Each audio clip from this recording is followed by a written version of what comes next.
She's Fulyana Osborne, and this is Inside Exec. Today we're going to look at giving you some ideas for when you're recruiting, and it's about getting the right fit for your team, your organisation, not just in terms of the overused phrase being a team member. And I saw a wonderful movie at the weekend, Aquaman, and there's a classic line in it where he just says, he's a superhero, and he just says, "I do not work well in a team."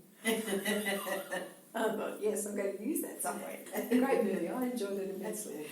So back to today, we are talking about when you are recruiting, when you are selecting and you have decided that you want to find someone who will reflect the values of your organisation or your team. What else is it that you should be looking for? Because values are not enough, and the dynamic of the team and of the organisation is greatly affected by having the right people in the right jobs, and that doesn't mean all of the same people. And I guess my very best example of that is a very simple one. It's the difference between Woolworths, Coles and Aldi supermarkets. Woolworths obviously choose all their people. The ones that I've been exposed to, they're all the same. They're all out of the same mould, same with Coles. And same with Aldi, but the difference is that the Aldi people are not all rubber stamped. The Aldi people are all very much individual. They do have a format that they use, and so do the others, but the others don't believe in it. For the others, it's just rote interaction with, and they don't all, and I know they don't hear what you say in response, because my partner and I will often choose little phrases to see what sort of a reaction we get, and it's very rare for us to get a reaction, but in Aldi there's always a reaction to whatever we're saying, and even though they engage in the same way initially as the other two, they actually look at you when they do it, and they interact with what you are saying, and therefore that makes their day better. It makes us feel better as customers, and in a general sense, whenever we look at those supermarkets, there is more interaction in the supermarket queue in Aldi than there is in any of the others. Between the people in the queue as well as with the checkout chicks and guys. And I just think that at a basic level, in terms of looking at a team dynamic, Aldi are getting it more right than the other two. When we're recruiting, it is very wise to get someone who's of the same values and ethics. So you don't want to have someone in your organisation that says, "I conduct anti-smoking campaigns on the weekends, but I work for the tobacco company during the week." That's an example of that. And there is really good advantages in having someone who fits into the organisation, and that can be increased productivity, better mental health, mentally happier, I should say, people, because they can interact with people like themselves. You can end in employee retention being better. But the biggest danger of those pluses is the fact that we then employ people like us. This is the organisation, this is what we are, and we employ people like us because we can feel happier, more comfortable. What you're missing out on, if you just continue with that, is the same way of thinking, the same behaviour, the same outcomes, and no growth, no new fresh ideas. Before you know it, you go backwards. So diversity has to be at the heart of it. Diversity in every way, the way we think, the way we act, the way we speak, the way we present, the way we come up with ideas. There is the bit that says, yes, diversity, but it's got to be the same values. Yet I agree with the values side, as per the example at the beginning. But at the end of it, whether it's a diversity in every sense, and I think you don't have to rely on me, but see all that's been written about the value of that. Whether it's age, whether it's gender, whether it's culture difference, whatever. Because you've got to remember, at the end of the day, you're serving two groups, the shareholder and the customer. And those two are very diverse groups. They've got diversity within them, and so you have to have that in your team and your organisation so you can think for the rest. I think in one of the very early podcasts we talked about identifying your ideal customer, whether it was in a retail environment or just another team within your organisation.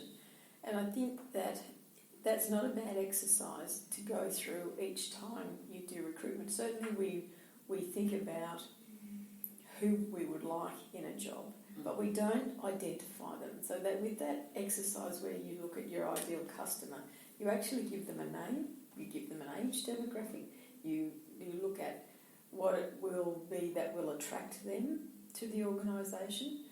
You look at the qualities that you don't want as well. So identifying those things in terms of your initial recruitment, we do it to a certain extent unconsciously, but we don't actually write it down, we don't record it, we don't go through it as an exercise with the whole of the group that we'll be interviewing or the whole of the team that will be part of having this person on board. In my long years of recruitment, we had an underlying phrase that was, you select someone who is exactly like you or someone who will be no threat.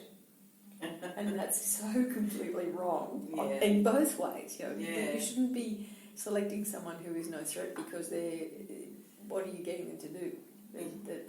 That's not being part of the team, that's just the dog's body. You might as well have a robot for that, and you will be able to in the not too distant future.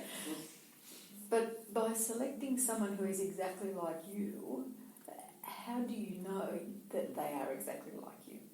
Or are you selecting someone that is the you would like to be, or you think you should be for the team? Then you mightn't always be that way, because if we're honest with ourselves, we all do things in our roles that we probably shouldn't do, or we don't do things that we should do. And if you select someone who's like you, you're going to get another person like that. So you get a team of starters, and no one finishes a project because you haven't got any finishers, because that's not what you do, and you've picked people who are like you. Or you have people who are completely driven, and there's no out time, there's no enjoyment, there's no celebration, because you've got to be finished one task and go on to the next one. If anyone is just slightly off that level of commitment, they're going to be dissatisfied with the team. So you can't build a synergy, and synergy's been something that's been around for as long as I've been in this environment. And it's about making the total of the parts of your team is more than the individual components of it. And that's what you've got to look for. And if you've got a group that are all exactly like you, then there's no variation. There can't be any more than the total. Yeah.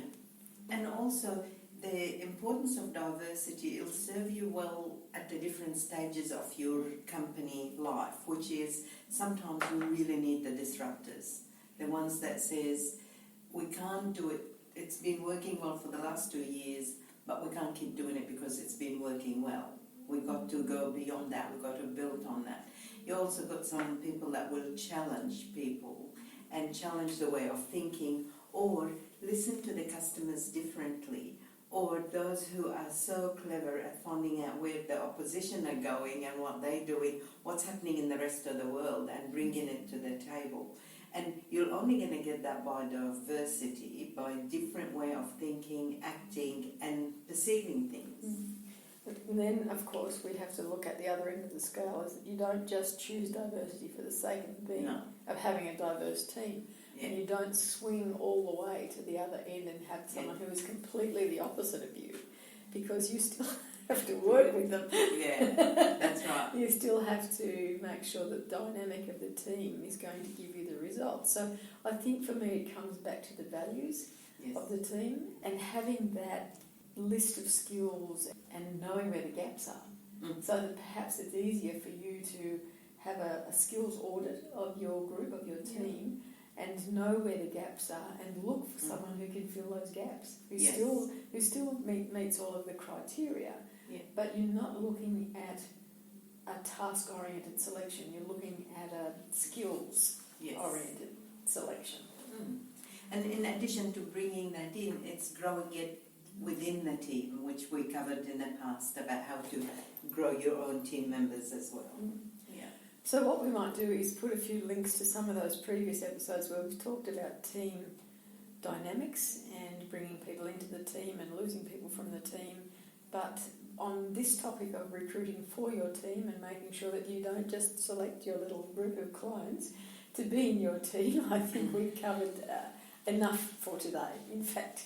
So I'm Kim Bailey, she's Fulyana Osborne, and this is Inside Exec.